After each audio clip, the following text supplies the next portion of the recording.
Hello friends, எல்லோருக்கும் வணக்கம். Welcome to investor channel. ஆக்சுவலாக டுடே மார்க்கெட் அப்டேட்ஸ் பார்த்துருப்பீங்க. மார்க்கெட் வந்து பார்த்தீங்கன்னா இன்றைக்கி வந்து நிஃப்டியும் சென்செக்ஸும் ஒரு ஃப்ளாட் நெகட்டிவ்ல க்ளோஸ் பண்ணியிருக்காங்க. பேங்க் நிஃப்டி வந்து ஒரு பாசிட்டிவ்ல இருக்குது. நிஃப்டி வந்து 25,356 பாயிண்ட்ஸில் இருக்குது. 32 பாயிண்ட்ஸ் நெகட்டிவ்ல இருக்குது. அதேமாதிரி bank Nifty 51,938 points, 165 points positive. Sensex 71 points negative, 82,890 points அந்த ரேஞ்சில் வந்து பார்த்தீங்கன்னா மார்க்கெட்டை க்ளோஸ் பண்ணியிருக்காங்க. மார்க்கெட் இன்னைக்கு நெகட்டிவ்ல இருந்தாலுமே சென்செக்ஸும் நிஃப்டியும் நெகட்டிவ் ட்ரெண்ட்ல க்ளோஸ் பண்ணாலும் என்னோட போர்ட்ஃபோலியோ வந்து ஒரு நல்ல பர்ஃபார்மன்ஸ் 0.72% பார்த்தீங்கன்னா பாசிட்டிவ்ல தான் க்ளோஸ் பண்ணியிருக்கு என் போர்ட்ஃபோலியோ. ஸோ உங்களோட போர்ட்ஃபோலியோ என்ன பர்ஃபார்மன்ஸ் அப்படின்னு சொல்லி கமெண்ட்ல சொல்லுங்க. நெக்ஸ்ட் இந்த மிஸ்டன் ஃபுட்ஸ், ஆக்சுவலி நான் அந்த ஷேரை பற்றி நீங்கள் கேட்டிருந்தீங்க, நான் ரொம்ப நாளாக உங்கள்கிட்ட டிஸ்கஸ் பண்ணேன். இந்த ஷேர் வந்து பார்த்தீங்கன்னா நான் வந்து 22 ரூபா அந்த ரேஞ்சுக்கு வாங்கினேன். 22 ரூபா அந்த ரேஞ்சில் ஒரு 9 ஷேர் வந்து இந்த மிஸ்டன் ஃபுட்ஸில் வாங்கினேன். அந்த மிஸ்டன் ஃபுட்ஸ் வந்து அது ஒரு காலப்போக்கில் வந்து 15 ரூபா வரைக்கும் இறங்கினது. 15 ரூபாலே தான் நீடிக்குது. மேலே ஏற்றமும் இல்லை, மேலே இறக்கமும் இல்லை. அந்த மிஸ்டன் ஃபுட்ஸு 15 ரூபால நீடிக்குது. இன்னைக்கு திடீர்னு எனக்கு ஒரு மெசேஜ் வருது, மிஸ்டன் ஃபுட்ஸ் வந்து 0.01 ருபீஸ் வந்து டிவிடன் கொடுத்துருக்காங்க அப்படின்னு சொல்லி. ஆக்சுவலி ஒரு ஷேர் இல்லை, டோட்டலாக என்கிட்ட இருக்க மொத்த ஷேருக்கும் வந்து பார்த்தீங்கன்னா ஒரு 0.01 ருபீஸ் அந்த ரேஞ்சில் வந்து டிவிடன் கிரெடிட் ஆயிருக்கு இன்னைக்கு. ஸோ நீங்கள் வந்து இந்த ஷேர் யாராவது வச்சிருக்கீங்கன்னா செக் பண்ணி பார்த்துக்கோங்க. 0.01 ருபீஸ் வந்து எனக்கு 9 ஷேரு கிரெடிட் ஆயிருக்கு. உங்களுக்கு எத்தனை ஷேர் வச்சிருக்கீங்க கிரெடிட் ஆயிருக்கு நீங்கள் செக் பண்ணி பாருங்க. இது வந்து மிஸ்டன் ஃபுட்ஸை பொறுத்த வரைக்கும் அப்டேட்டு.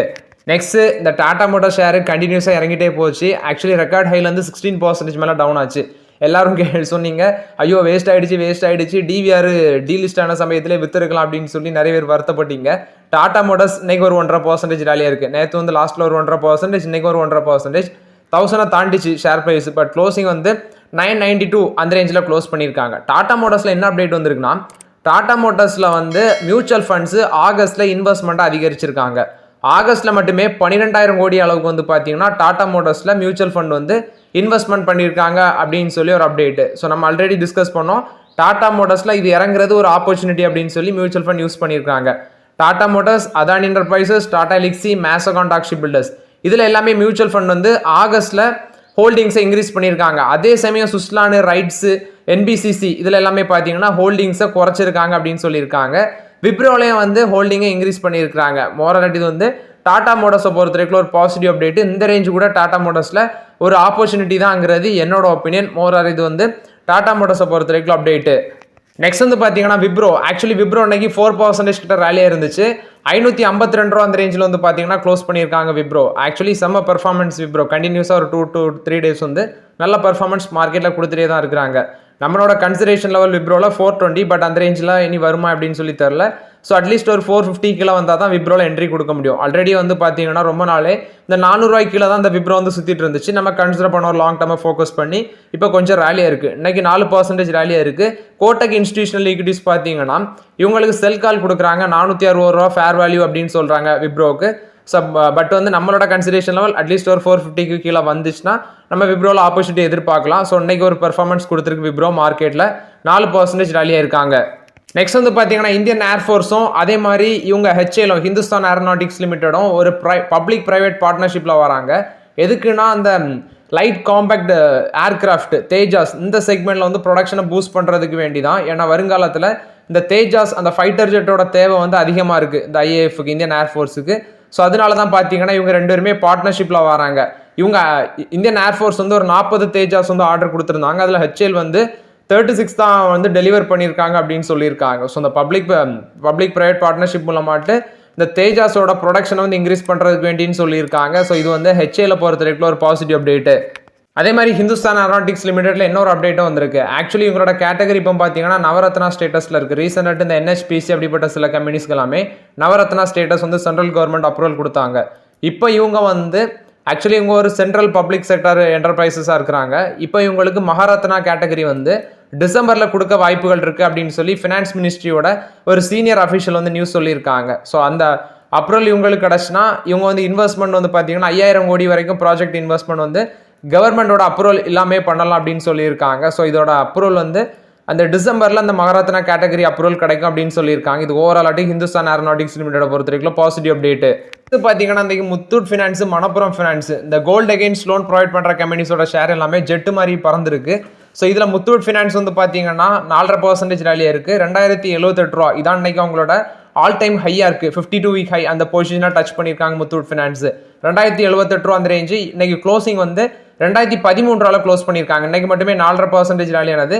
க்ளோசிங் ஒரு 1.5% க்ளோஸ் பண்ணியிருக்காங்க முத்தூட் ஃபினான்ஸ். இதுக்கு முக்கியமான காரணங்கள் பார்க்கும்போது கோல்டு பிரைஸ் வந்து பார்த்தீங்கன்னா ஆல் டைம் ஹை டச் பண்ணியிருக்கு. அதே மாதிரி இன்ட்ரெஸ்ட் ரேட் வந்து யுஎஸ் ஃபெடரல் ரிசர்வ் இந்த மாசத்துல கட் பண்ணுவாங்க அப்படிங்கிற எக்ஸ்பெக்டேஷன்ல தான் வந்து இந்த ஸ்டாக் வந்து பெர்ஃபார்மன்ஸ். அதே மாதிரி மணப்புரம் ஃபினான்ஸ் எடுத்து பார்த்தீங்கன்னா அது 5.5% ரேலியா இருக்கு. 216 ரூபா தாண்டி போன ஷேர் க்ளோசிங் 212 ரூபா சம்திங் அந்த ரேஞ்சில் க்ளோஸ் பண்ணியிருக்காங்க. ஸோ இது வந்து ஓவரால் பார்த்தீங்கன்னா மணப்புரம் ஃபினான்ஸ் முத்தூட் ஃபினான்ஸ் மார்க்கெட்டில் இன்னைக்கு ஒரு நல்ல பெர்ஃபார்மன்ஸ்.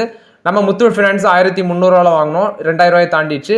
மணப்புரம் ஃபினான்ஸ் 150 வாங்கினோம், இப்போ 200 தாண்டி இருக்கு. ஸோ மோராலாட் இது பார்த்தீங்கன்னா முத்தூட் ஃபினான்ஸ் மைக்ரோ ஃபினான்ஸை இது மணப்புரம் ஃபினான்ஸை பொறுத்த வரைக்கும் அப்டேட். நெக்ஸ்ட் பார்த்தீங்கன்னா பிசி ஜெல்வர்ஸ் இந்த ஸ்டாக் இன்னைக்கு ஒரு நல்ல பெர்ஃபார்மன்ஸ் கொடுத்துருக்கு. மார்க்கெட்டில் 5% ரேலியாக இருக்கு. இதில் முக்கியமான ரீசன் வந்து இன்னைக்கு 52 வீக் ஹை டச் பண்ணியிருக்காங்க. இவங்களோட 52 வீக் லோ வந்து 25 ரூபா, 52 வீக் ஹை வந்து 140 ரூபா தாண்டி இன்னைக்கு வந்திருக்கு. இதுக்கான காரணங்கள் பார்க்கும்போது ஒன்று வந்து பார்த்தீங்கன்னா ஹெவி வால்யூம்ஸ் 1.32 டைம்ஸ் வந்து பார்த்தீங்கன்னா வால்யூம் வந்து பிஎஸ்சியில் மோர் தேன் ட்ரேட் ஆயிருக்கு. அதே மாதிரி ரீஃபண்ட் இவங்களுக்கு ஒரு 67.54 crore வந்து இன்கம் டேக்ஸ் டிபார்ட்மெண்ட்ல வந்து ரீஃபண்ட் ரிசீவ் ஆயிருக்கு. ஸோ இது எல்லாமே வச்சு பார்த்தீங்கன்னா அந்த ஷேர் இன்னைக்கு ஒரு 5% ரேலியாக இருக்கு. பிசி ஜுவல்வர்ஸ் ஒரு நல்ல ட்ரேடிங் இன்னைக்கு ஒரு அப்பர் சர்க்யூட் 5% அடிச்சிருக்கு. இது வந்து பிசி ஜுவல்வர்ஸை பொறுத்த வரைக்கும் அப்டேட்டு. நெக்ஸ்ட் ஏஷியன் பெயிண்ட்ஸில் ஒரு அப்டேட் வந்திருக்கு. ஏஷியன் பெயிண்ட்ஸோட போர்டு வந்து பார்த்தீங்கன்னா 23 அக்டோபர் வந்து போர்ட் மீட்டிங் கண்டக்ட் பண்ணுறாங்க.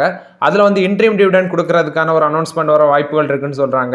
அப்படி இன்ட்ரீம் டிவிடெண்டுக்கான அனௌன்ஸ்மெண்ட் வந்துச்சுன்னா 31 அக்டோபர் வந்து அதுக்கான ரெக்கார்ட் டேட் அப்படின்னு சொல்கிறாங்க. இது வந்து ஏஷியன் பெயிண்ட்ஸை பொறுத்த வரைக்கும் ஒரு பாசிட்டிவ் அப்டேட். யாரெல்லாம் ஷேர் ஹோல்டிங் வச்சிருக்கீங்களோ அவங்களுக்குலாம் விரைவில் ஒரு லக்கான அப்டேட் வரப்போகுது. நெக்ஸ்ட் அதானி குரூப்ல வந்து அப்டேட். ஸோ அதானி குரூப் வந்து பார்த்தீங்கன்னா அதானி குரூப்பை பற்றி சுஸ் மீடியாவான கௌதம் சிட்டி வந்து ஒரு ரிப்போர்ட் கொடுத்துருக்காங்க. ஆக்சுவலி அதானி குரூப்புக்கு சம்பந்தமான சுவிஸ் பேங்க்ல 6 சுவிஸ் பேங்க்ல மணி லாண்டரிங் இன்வெஸ்டிகேஷன் சம்பந்தமாட்டு இந்த $310 மில்லியன் ஃபண்ட்ஸ் வந்து பார்த்தீங்கன்னா ஃப்ரூசன் பண்ணியிருக்காங்க சுவிஸ் அத்தாரிட்டிஸ் அப்படின்னு சொல்லி ஒரு ரிப்போர்ட் வந்துருந்துச்சு. ஆனால் அது வந்து பார்த்தீங்கன்னா பேஸ்லெஸ் அலிகேஷன் அப்படின்னு சொல்லி அதானி குழுமம் வந்து கிளாரிஃபிகேஷன் கொடுத்துருக்காங்க. அந்த குற்றச்சாட்டில் உண்மை இல்லை அப்படின்னு சொல்லி ஒரு நியூஸை கொடுத்துருக்காங்க. இது வந்து ஹிடன்பர்க் ரிசர்ச்சுக்கு ஏதோ இது லிங்க் இருக்கா அப்படின்னு பார்த்தா அவங்களோட எக்ஸ் பேஜில் வந்து அந்த குற்றச்சாட்டுக்கான லிங்கை வந்து பார்த்தீங்கன்னா இவங்க ஹிடன்பர்க் ரிசர்ச் வந்து அவங்களோட எக்ஸ் பேஜில் வந்து போஸ்ட் பண்ணியிருக்காங்க. மோரலாட் இது வந்து அதானி குரூப்பில் வந்து அப்டேட்டு. பட் அந்த குற்றச்சாட்டு வந்து பொய்யான குற்றச்சாட்டு அப்படின்னு சொல்லி அதானி குழுமம் வந்து விளக்கம் அளிச்சிருக்காங்க. நெக்ஸ்ட் நம்ம மார்க்கெட்டில் நேற்று பார்த்துருந்தோம். ஃபாரின் போர்ட்ஃபோலியோ இன்வெஸ்டர்ஸ் பார்த்தீங்கன்னா நேற்று சரியான பையிங் 7000 கோடிக்கு மேலே வாங்கியிருந்தாங்க. ஸோ அது வந்து பார்த்தீங்கன்னா 2024 second highest single day buying அப்படின்னு சொல்கிறாங்க. ஆல்ரெடி நம்ம வந்து பார்த்துருந்தோம் ஒரு நாள் 10,000 கோடிக்கு மேலே வாங்கியிருந்தாங்க. இப்போ 7,000 கோடி சம்திங் வாங்கியிருக்காங்க. இது வந்து second highest single day buying இந்த 2024 அப்படின்னு சொல்கிறாங்க. ஹெச்எல் டெக்னாலஜிஸில் வந்து அப்டேட்டு. இவங்க வந்து ஃப்ரான்ஸ் பேஸ் ஜீனா அப்படிங்கிற ஒரு கம்பெனி வந்து அக்யூசிஷனை கம்ப்ளீட் பண்ணியிருக்காங்க. 23.9 மில்லியன் யூரோக்கு வந்து அந்த சாஃப்ட்வேர் கம்பெனி ஜீனா அப்படிங்கிற France base software company acquisition பண்ணி கம்ப்ளீட் பண்ணியிருக்காங்க. நெக்ஸ்ட் எஸ்பிஐ கார்ட்ஸ் வந்து ஒரு 9,000 கோடி வந்து நான் கன்வெர்டிபிள் டிபெஞ்சர்ஸ் மூலம் மட்டும் ஃபண்ட் ரைஸ் பண்ண இருக்கிறாங்க அப்படின்னு சொல்கிறாங்க. நெக்ஸ்ட் நசரா டெக்னாலஜிஸில் வந்து அப்டேட்டு. போக்கர் பாசி அப்படிங்கிற ஒரு கம்பெனி ஆக்சுவலி அவங்களோட பேரண்ட் வந்து மூன்சைன் டெக்னாலஜி. இந்த கம்பெனியில் வந்து ஒரு 982 கோடி வந்து இன்வெஸ்ட்மெண்ட் பண்ணுறாங்க. ஸ்கில் கேமிங் ப்ரெசன்ஸை வந்து பூஸ்ட் பண்ணுறதுக்கு வேண்டியது. அப்ராக்சிமேட்லி அந்த கம்பெனியில் 51% ஆஃப் த ஸ்டேக் வந்து அக்யூசிஷன் பண்ணுறாங்க. நெக்ஸ்ட் ஃபாக்ஸ்கானும் ஹெச்ஏலாம் ஒரு ஜேவி ஃபார்ம் பண்ணுறாங்க. சிப்ஸ் சம்மந்தமாட்டு தான். இந்த சிப்ஸ் வந்து அசம்பிள் பண்ணுறது வந்து பார்த்தீங்கன்னா யூபியில் தான் 30 ஏக்கர் லேண்டில் ஒரு semiconductor outsource assembling and testing unit வந்து செட்டப் பண்ணுறாங்க. இது வந்து ஃபாக்ஸ்கானும் ஹெச்ஏலும் ஜேவி வச்சு செட்டப் பண்ணுறாங்க. நெக்ஸ்ட் டிசிஎஸும் டாடா எலக்ட்ரானிக்ஸும் ஒரு பார்ட்னர்ஷிப்பில் வராங்க. இந்த கொலாபரேஷன் மூலமாட்டு 2026 இந்தியாஸ் ஃபர்ஸ்ட் டொமஸ்டிகலி ப்ரொடியூஸ் சிப்ஸை வந்து இன்ட்ரடியூஸ் பண்ணோம் அப்படின்னு சொல்லியிருக்காங்க. இது வந்து டிசிஎஸும் டாடா எலக்ட்ரானிக்ஸும் கொலாபரேஷன் வச்சு பண்ண இருக்கிறாங்க. பவர் கிரிட் கார்பரேஷன் ஆஃப் இந்தியாவில் வந்து அப்டேட். இவங்க பார்த்தீங்கன்னா இண்டஸ்ட்ரியல் டிரான்ஸ்மிஷன் ப்ராஜெக்ட்டில் இவங்களுக்கு ஒரு கான்ட்ராக்டை வந்து செக்யூர் பண்ணியிருக்காங்க. டிரான்ஸ்மிஷன் சிஸ்டம் ப்ராஜெக்ட் குஜராத்தில் வந்து ஒரு சக்ஸஸ்ஃபுல் பிட்ராக வந்து பார்த்தீங்கன்னா இவங்க இந்த டிரான்ஸ்மிஷன் சிஸ்டம் ஆர்டர் வின் பண்ணியிருக்காங்க. இது வந்து power grid corporation of India பொறுத்த வரைக்கும் பாசிட்டிவ் அப்டேட்டு. நெக்ஸ்ட் ஓஎன்ஜிசியில் வந்து அப்டேட். ஓஎன்ஜிசி வந்து பார்த்தீங்கன்னா ஓபாலில் ஸ்டேக் இன்க்ரீஸ் பண்ணுறாங்க. 91.16% இன்க்ரீஸ் பண்ணுறாங்க. Conversion of compulsory convertible debentures மூலமாட்டு இந்த ரூல்ஸை ஃபாலோ பண்ணி ஆக்சுவலி ஓஎன்ஜிசி வந்து பார்த்தீங்கன்னா ஓபாலில் வந்து ஒரு பைபேக்கு அப்ரூவல் கொடுத்துருக்காங்க போர்டு. 7,778 கோடிக்கு 3 tranches மூலமாட்டு குறிப்பாட்டு ஃபினான்ஷியல் இன்ஸ்டிடியூஷன் மூலமாட்டு banks mutual funds other holders மூலமாட்டு 7,778 கோடிக்கு வந்து பைபேக்கு அப்ரூவல் கொடுத்துருக்காங்க.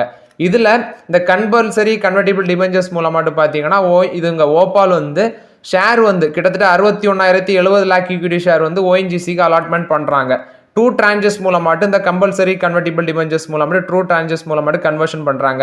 ஃபர்ஸ்ட் trancheல 5,615 கோடி, ரெண்டாவது trancheல 492 கோடி அப்படின்னு சொல்கிறாங்க. டோட்டலாட்டு 6,107 கோடி வருது. ஓஎன்ஜிசி ஸ்டேக்கு இது மூலமாட்டு ஓபாலில் 81.28%லேருந்து 91.16% ஆட்டி இன்க்ரீஸ் ஆகுது அப்படின்னு சொல்கிறாங்க. ஸோ மோராட் இது வந்து பார்த்தீங்கன்னா ஓஎன்ஜிசி ஓபாலில் வந்து அப்டேட்டு ரீசெண்டாக லாஸ்ட் மந்தில் தான் பார்த்தீங்கன்னா ஓஎன்ஜிசி வந்து ஒரு 18,365 கோடி வந்து ஓபாலில் இன்வெஸ்ட்மெண்ட் பண்ணுறது கவர்மெண்ட் ஆஃப் இந்தியா அப்ரூவல் கொடுத்தாங்க. அதில் ஒரு இதாட்டு தான் 10,501 கோடி வந்து கேபிட்டல் இன்ஃபியூஷன் பண்ணி இன்வெஸ்ட்மெண்ட் பண்ணாங்க. இப்போ அந்த 7,778 கோடி வந்து கம்பல்சரி கன்வெர்டிபிள் டிபெஞ்சர்ஸ் மூலமாட்டு இது பண்ணுறாங்க. ரிமைனிங் 86 crores வந்து ஷேர் வாரண்ட் மூலமாட்டு பே பண்ணுவாங்க அப்படின்னு சொல்கிறாங்க. இது வந்து ஓஎன்ஜிசி கொடுத்த அப்டேட்டு. அடுத்தது வந்து பார்த்தீங்கன்னா ஈக்விட்டி ஸ்டேக்கை 95.69% ஆட்டி இன்க்ரீஸ் பண்ணுவாங்க அப்படின்னு சொல்கிறாங்க. ஓபால் வந்து ஓஎன்ஜிசியோட ஒரு சப்சிடரியாக தான் இருக்குது.